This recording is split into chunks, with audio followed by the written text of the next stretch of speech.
తండ్రుల్లో మన ఇంటిలో బిడ్డలు ఉన్నప్పుడు వాళ్ళు మన కనుచూపు మేరల్లో ఉంటారు కనుక జాగ్రత్తగా కాపాడుకుంటూ ఉంటాం. కానీ రేపటి దినాన వాళ్ళు కాలేజీకి వెళ్ళాల్సి వస్తుంది.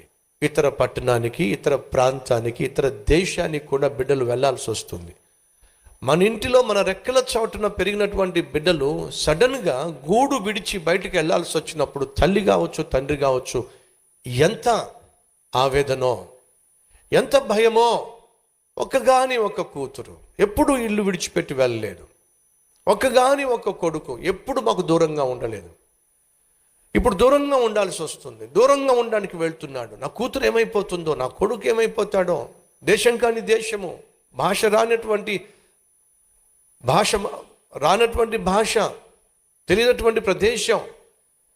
ఆ కొడుకు ఏమైపోతాడో, నా కూతురు ఏమైపోతుందో అనేటటువంటి భయము ఖచ్చితంగా అనేక మంది తల్లిదండ్రుల హృదయాల్లో ఉంటుంది. ఒకవేళ ఈరోజు మీ పిల్లలు చిన్నపిల్లలు కావచ్చు. వాళ్ళు చిన్నపిల్లలు కాబట్టి వాళ్ళు మీ పంచనే పెరుగుతారు.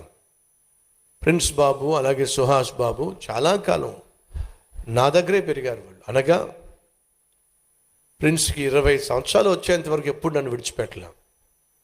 సుహాస్కు 19 సంవత్సరాలు వచ్చినప్పటి వరకు ఎప్పుడు ఇల్లు విడిచిపెట్టలేం. కానీ కాలేజీ స్టడీస్ నిమిత్తం దేవుని యొక్క సేవ చేయడానికి, కావలసినటువంటి చదువుకోవడానికి వెళ్ళాల్సి వచ్చినప్పుడు నా మనసు ఏమాత్రం అంగీకరించలేం. విదేశాలకు పంపించడం అస్సలు నాకు ఇష్టం లేదు. కానీ అలా వెళ్ళి చదువుకోవడం దేవుని చిత్తము అని గ్రహించినప్పుడు పంపించాల్సి వచ్చింది.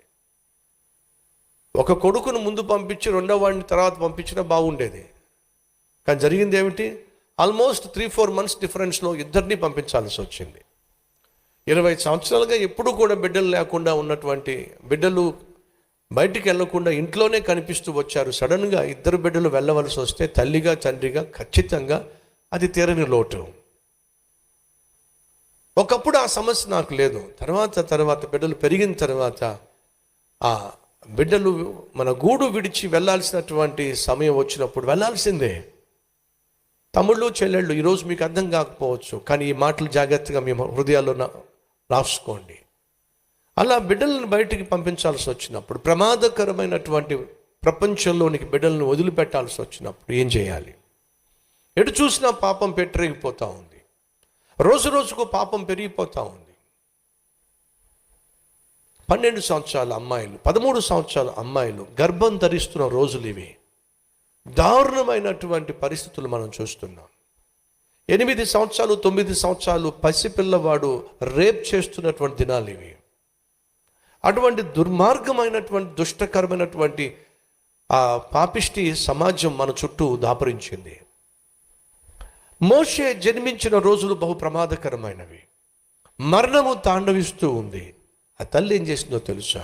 విశ్వాసముతో తన ఇంటిలో తన పంచన ఉన్నటువంటి బిడ్డను తీసుకొచ్చి జమ్ముపెట్టులో పెట్టి విశ్వాసముతో ఆ జమ్ముపెట్టు చుట్టూ కీలు పోసి, అవ్వా నా బిడ్డ నా చేతుల్లో నా ఇంట్లో ఉన్నంత వరకు నేను ప్రాణంగా చూసుకున్నాను, ప్రాణంగా పెంచాను. ఇప్పుడు ఆ బిడ్డను బయటికి పంపించాల్సిన దినం వచ్చింది.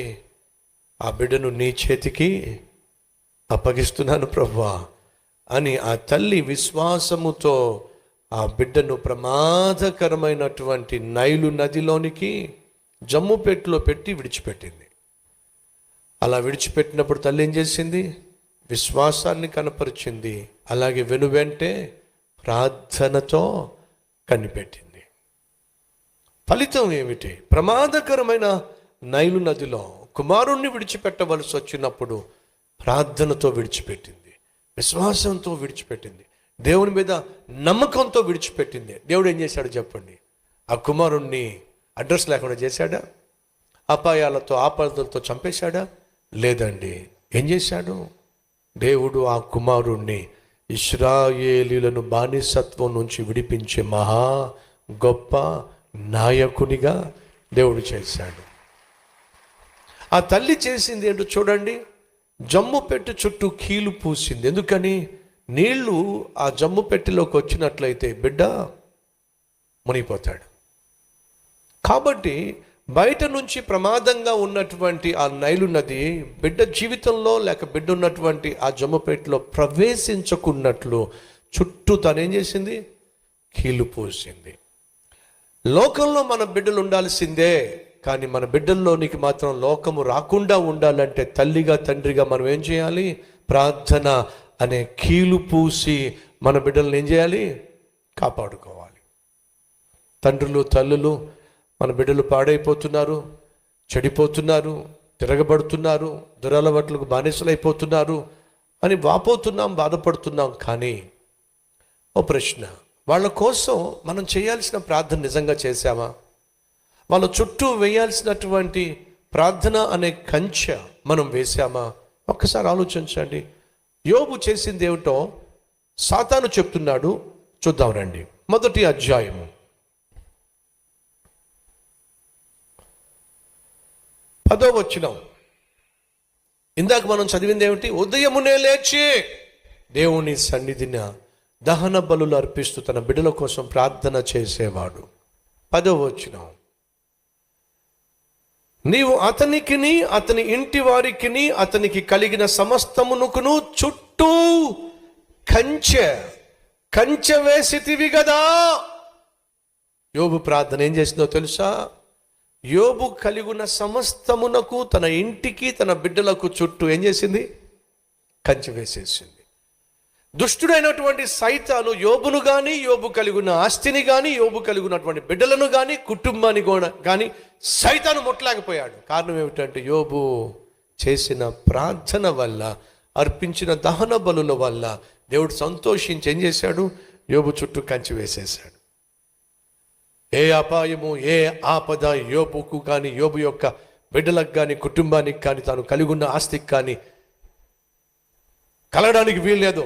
కంచె వేసేసాడు. ఆ కంచె వేయడానికి కారణం చెప్పండి ఏమిటో? యోబు యొక్క ప్రార్థన. తండ్రులో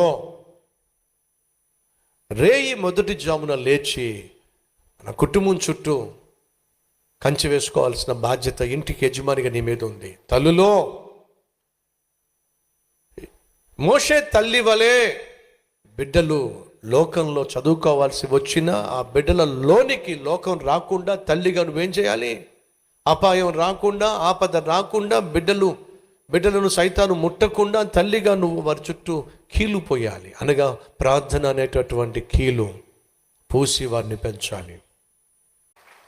తల్లులో తండ్రులో మా అబ్బాయి మా అమ్మాయి పాడైపోయారు, చెడిపోయారు, ఇష్టానుసారంగా జీవిస్తున్నారని చెప్పి మనం ఈరోజు ఏడుస్తున్నాం. కానీ వాస్తవంగా ఏడవలసింది మన కోసం.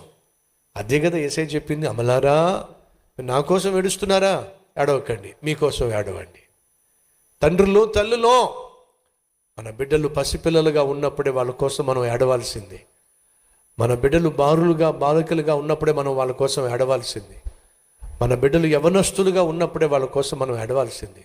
అప్పుడు చాలా బిజీగా ఉన్నాం. మనం ఉద్యోగాల్లో పడిపోయాం, వ్యాపారాల్లో పడిపోయాం, ఆత్మీయతను పన్నంగా పెట్టేశాం, దేవుని మందిరానికి దూరంగా జీవించేశాం. ఫలితంగా ఈరోజు చేతులు కాలిపోయినాయి, ఆకులు పట్టుకుంటున్నాం, ఏడుస్తున్నాం. తమ్ముళ్ళో చెల్లెళ్ళో ఇప్పటి నుంచే ప్రార్థన జీవితాన్ని అలవాటు చేసుకోండి. నూతనంగా వివాహం జరిగిన దంపతులు ఇప్పటి నుంచే రేయి మొదటి జామున లేచి బిడ్డల చుట్టూ కంచె వేయడం నేర్చుకోండి. బిడ్డలకు కలిగినటువంటి పసిబిడ్డలు కలిగినటువంటి యవన బిడ్డలు కలిగినటువంటి పేరెంట్స్ రేయి మొదటి జామున లేచి ప్రార్థన చేయటం ఆశీర్వాదం, క్షేమకరం. యోబు అలా ప్రొద్దుటే లేచి ప్రార్థన చేయటం వల్ల యోబు కలిగి ఉన్న సంపద చుట్టూ, యోబు కలిగి ఉన్నటువంటి ఆస్తి చుట్టూ, యోబు కలిగి ఉన్నటువంటి కుటుంబము చుట్టూ, బిడ్డల చుట్టూ దేవుడు ఏం చేశాడు? కంచె వేశాడు. కారణం తెలుసా? యోబు ఉదయమునే లేచి ప్రార్థన చేసేవాడు.